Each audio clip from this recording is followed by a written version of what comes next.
रजनी, सम्राट, मयंक और साधना चारों जंगल के इलाके में बने एक घर के सामने खड़े थे। तुमको पक्का पता है ना कि इस घर में कोई नहीं रहता? 100%। तो यहाँ की लाइट्स क्यों ऑन है? अरे अंदर चल के देख लेते हैं ना क्यों जली है। चलो।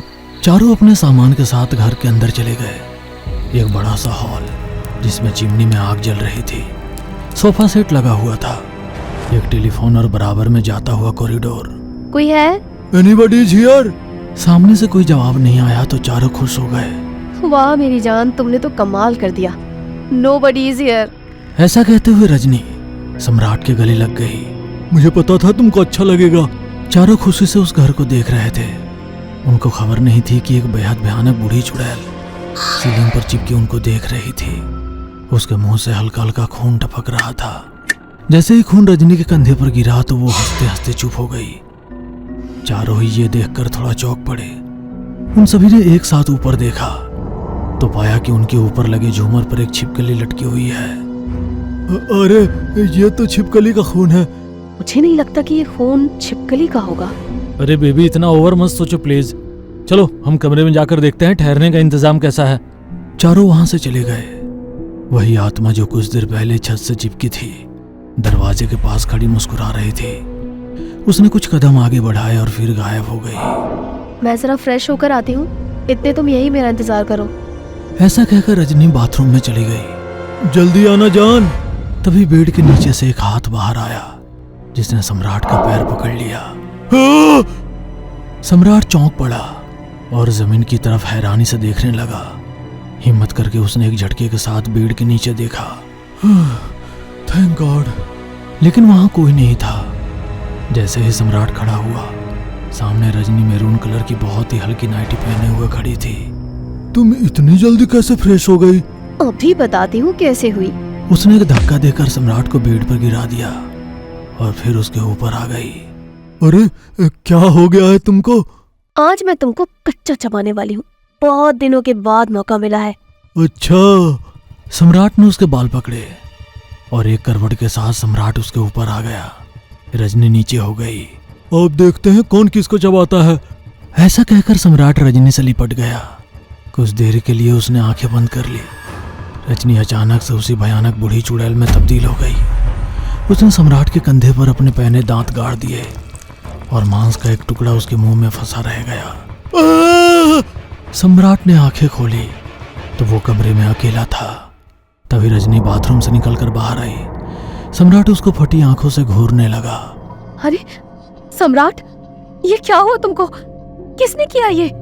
सम्राट की सांसें तेज तेज चल रही थी। उसको समझ नहीं आया कि वो क्या कहे। दूसरे कमरे में मयंक और साधना थे। मयंक, यकीन नहीं होता कि हम दोनों एक साथ हैं। जब पापा ने तुमको रिजेक्ट किया, मुझे तो लगा था कि मैं तुमको दोबारा देख भी नहीं पाऊंगी। मैंने भी बिल्कुल। मैं जरा कॉल करके आता हूँ। ऐसा कहकर मयंक ने मोबाइल कान पर लगाया और बालकनी में जाकर बात करने लगा। कुर्सी के हिलने की आवाज, खटक खटक खटक। साधना को रूम के बाहर से एक खटक सुनाई देने लगी। उसने मयंक को कुछ बोलना ठीक नहीं समझा और खुद ही रूम से बाहर निकल गई।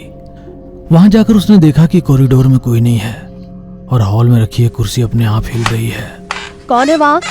वहां से कोई जवाब नहीं आया तो साधना ने कदम आगे बढ़ा दिए। उसके हर एक कदम के साथ कुर्सी पर बैठे उस शख्स की आकृति साफ होती जा रही थी। उसने देखा कि कुर्सी पर एक बच्चा बैठा है, लेकिन उसकी शक्ल देखना भी बाकी था। साधना कुर्सी तक पहुंच चुकी थी। उसने जैसे ही कुर्सी पर हाथ रखा, कुर्सी हिलना बंद हो गई। कौन हो तुम बेटा? एक झटके से उस बच्चे ने पूरी गर्दन पीछे घुमाकर साधना को अपनी शक्ल दिखाई। उसके चेहरे की जगह सिर्फ हड्डियों का ढांचा नजर आ रहा था। हमारे घर में आकर हम से पूछती हो कि हम कौन हैं? साधना ने उससे डरकर पीछे कदम लिया तो गिर पड़ी। वो बच्चा साधना पर झपटा और उसकी चीख कॉरिडोर में गूंज कर रह गई। ठीक है, मैं आकर आपसे मिलता हूँ। ये कहकर मयंक ने कॉल कट किया। वो कमरे में वापस आया तो साधना बेड पर बैठी हुई थी। सॉरी बेबी, कॉल थोड़ी लंबी हो गई थी। मुझे तुम्हारा ध्यान ही नहीं रहा। आज रात के बाद तुमको कुछ ध्यान नहीं रहने वाला। ऐसा कहकर साधना खड़ी हुई और उसने कसकर मयंक को गले लगा लिया। ओहो, लगता है मुझसे दूरियां बर्दाश्त नहीं हो रही है तुमको। तभी साधना उस बूढ़ी चुड़ैल में बदल गई और उसने भयानक आवाज में कहा। बिल्कुल सही पहचाना तुमने। भयानक आवाज सुनकर मयंक जैसे ही उससे अलग हुआ उसकी आंखें खौफ से फटी रह गई। अगले ही पल मयंक की कटी गर्दन कमरे के बाहर जाकर गिरी और सब कुछ शांत हो गया। यहाँ जरूर कुछ गड़बड़ है। अभी कुछ देर पहले तुम मेरे साथ थी, तुमने ही मेरे कंधे को काटा। ये तुम क्या अनाप शनाप बोले जा रहे हो? मैं तो बाथरूम में थी यार, मैं तुमको क्यों काटूंगी? हमें यहाँ से निकलना होगा। वो दोनों कमरे से बाहर निकले तो रास्ते में ही उनको मयंक की कटी हुई गर्दन नजर आई, जिसे देख दोनों का दिल दहल गया। रुको नहीं, चलो।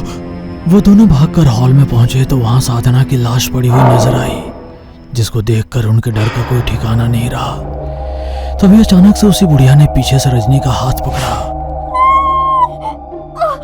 और उसको कॉरिडोर में घसीटने लगी। सम्राट ने उसको पकड़कर बचाने की कोशिश की तो उसी बच्चे ने सम्राट को जकड़ लिया।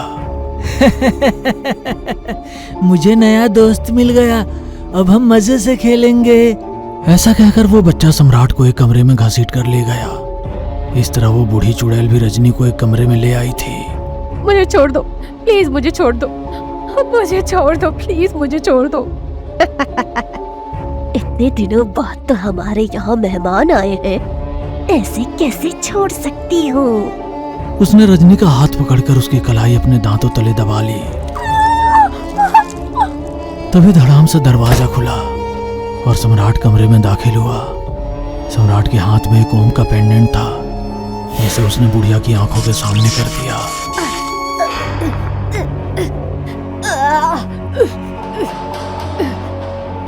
बूढ़ी चिल्लाते हुए पीछे हट गई और सम्राट ने रजनी को संभाला। डार्लिंग, जल्दी जल्दी यहाँ से निकलो। सम्राट ने रजनी का हाथ थामा और दोनों अब बिना सांस लिए हॉल की तरफ भागे। उनको अपने पीछे से भूतों की हंसने की खौफनाक आवाजें आ रही थी। ये दोनों नहीं बचने वाले। मारे जाएंगे। इनका मांस तो कच्चा ही चबा जाएंगे। वो दोनों डरी हुई हालात में दरवाजे तक पहुंचे। उन्होंने देखा कि दरवाजे पर कई सारे सांप लिपटे हुए थे। वो पीछे पलटे तो देखा वही बुढ़िया और वो बच्चा अपने साथ एक तीसरे भयानक आदमी को लेकर आ रहे हैं। सम्राट ने उनके सामने ओम का पेंडेंट किया, लेकिन वो उससे भी नहीं डर रहा था और उनकी तरफ तेजी से बढ़ रहा था। बचाओ! वो तीनों रजनी और सम्राट के करीब आने वाले थे। तभी साइड में लगी एक खिड़की से तेज सूरज की किरण अंदर आई और जैसे ही उन तीनों पर पड़ी वो पीछे भाग गए। बचाओ, तो आ गई, बचाओ। वो तीनों वहां से कॉरिडोर में भाग गए। अब सुबह हो चुकी थी और सूरज की रोशनी वो आत्माएं बर्दाश्त नहीं कर पा रही थी। सम्राट और रजनी अब जल्दी से खिड़की के पास पहुंचे और उसी खिड़की से घर से बाहर निकल गए, एक दूसरे का हाथ थामे। वो तब तक भागते रहे जब तक उस घर की पहुंच से दूर नहीं हो गए।